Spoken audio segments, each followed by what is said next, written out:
Welcome to Room 101 at Harrigan Compound West. It's story time. So this week it's Magnum Opus from the Hearth Home series, blended by Boswell, another blender whose name we all know. So he's probably got quite a resume, and he does. I'm smoking that out of yet another Boswell, a really good one actually. I've had this pipe for a while now. It's one of those few that I can't really imagine ever letting go of. It's just that good. These Boswell pipes smoke like wonders. It's amazing how good they are. So maybe you should go check out J.M. Boswell. He's got a shop in Chambersburg and a semi-functional website online. Anyway, the Magnum Opus that I'm going with here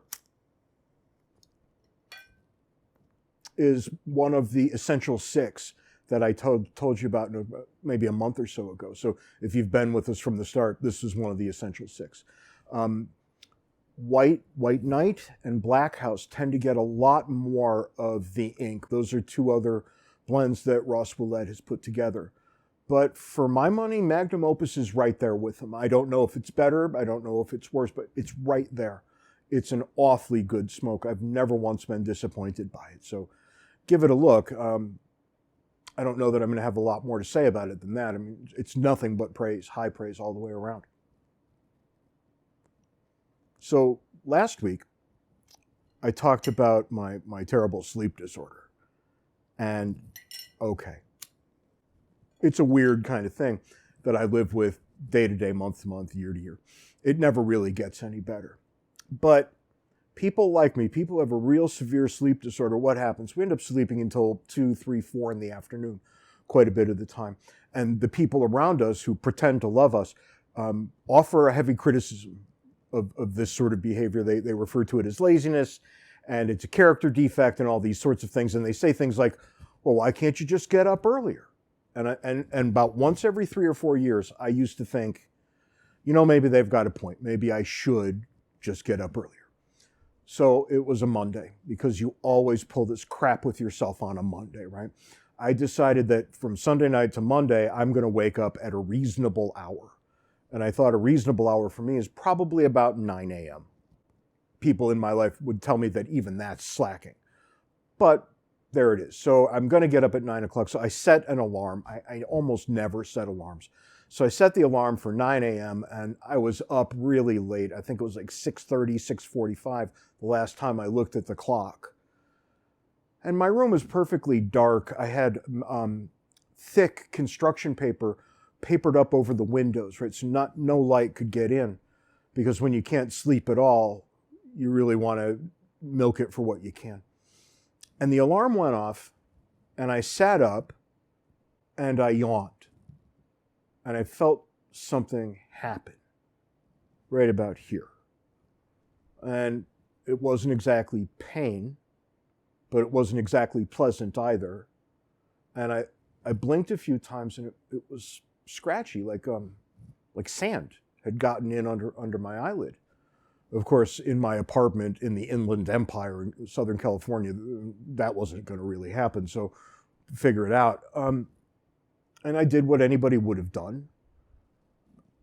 I went like this, because for all the world, it felt like, I don't know if you had these grubby little children in your past who would flip their eyelids inside out.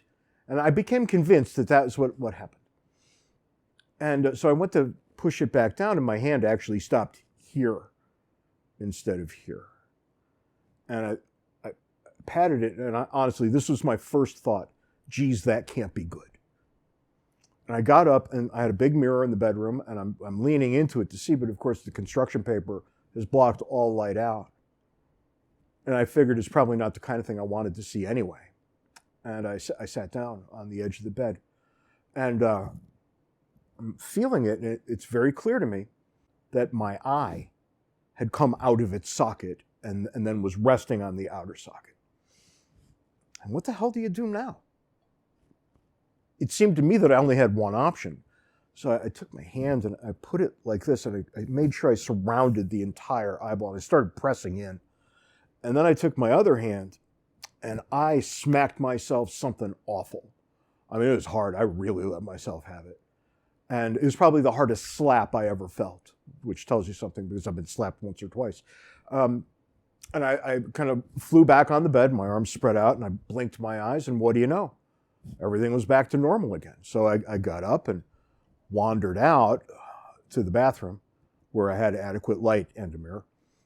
And my eye was just red with blood all the way through. The white of my eye was literally gone and was only blood. And it was a little blurry, frankly. I went out and I turned the TV on and I sat down and I thought, well, I can kind of make out what's going on over there. I'll just give it a couple hours and see what happens. A couple hours later, I could actually read the newspaper. How bad could it be if I could read the paper? And a couple hours after that, I walked into the bathroom, looked in the mirror, and the blood had all drained. It was gone. I said, well, I guess that's that. And I went about my day. And the wife came home, 4:30, 5 o'clock, the way people who work real jobs come home. And she said, so what did you do today? And I said, well, my eye came out, and I was this kind of adventure around the house. And she hadn't even taken her jacket off, and she had the phone in her hand, and she was dialing a doctor's number. Because she asked me, what did they tell you at the emergency room? I'm like, emergency room? We're all fine here. And this was horrifying to the wife. So she got me into a doctor, and I went, which is odd because I used to blow those off like I'd blow off the blind dates my mother made for me. And so I go to the doctor, and I tell him what happened, and he said, you just like to go to the doctors, don't you? I'm thinking, seriously? You think I'm a nut? And clearly he did. So I left, and that was that. The wife decided we had to try one more time, and she found another doctor. And I went, and he was a younger guy, probably early 40s. And I told him the story, and he goes, oh man, I know exactly what happened to you. And I'm like, please, tell me right now. And he said, okay. He said, you developed a crack in your sinus. And when you yawned that morning, the crack blew open. It filled your eye cavity with air pressure. It blew your eye out of its socket because of the pressure. And then when you shoved it back in, it sealed the crack, and it'll probably never happen again. And I said, can you quantify? Probably. And he looked at me and said, oh, no, I cannot. So it kind of left me in this limbo, right, where for the next 6 to 8 months, every time I yawned or sneezed or expulsions of any kind, I used to hold both my eyes in, because while it didn't hurt, it wasn't exactly the kind of thing you ever wanted to happen again. And that was it, or so I thought, because I moved after California, ended up in Western Pennsylvania in Latrobe at St. Vincent College. I was teaching there. And it was the NCAA March Madness. And I was at the student union watching it on the big screen with a bunch of my students. And some guy took a shot right here. Some elbow got him right in the corner of his eye. And his eye came out of his head. And they went and they wrapped him up with towels and kind of helped him gingerly to the ambulance and this sort of thing. And my students, who had all heard the story you have just heard now, hooted with uproarious laughter, because they knew that if it was me, I'd have gone and made the foul shot afterwards, and I wouldn't have left the game. And that's just how it is, right? I mean, some of these things happen, and there's just no explaining them, right? So yeah, my eye came out, and I put it back. The end. Until next week, when I talk about some other thing that I managed to mangle in my body. We've got a lot of options there. You have a good week. I'll try to as well. H-A-R-R-I-G-A-N spells Harrigan. Proud of all the Irish blood that's in me. Devil a man can say a word. And later, I was hanging out at the house with my daughters, and it gets even better, right? Because that idiot Johnny Knoxville was on TV. And I, like most Americans, will listen to him for a little while when he comes on the TV. I mean, he's an ass, but he's an interesting ass.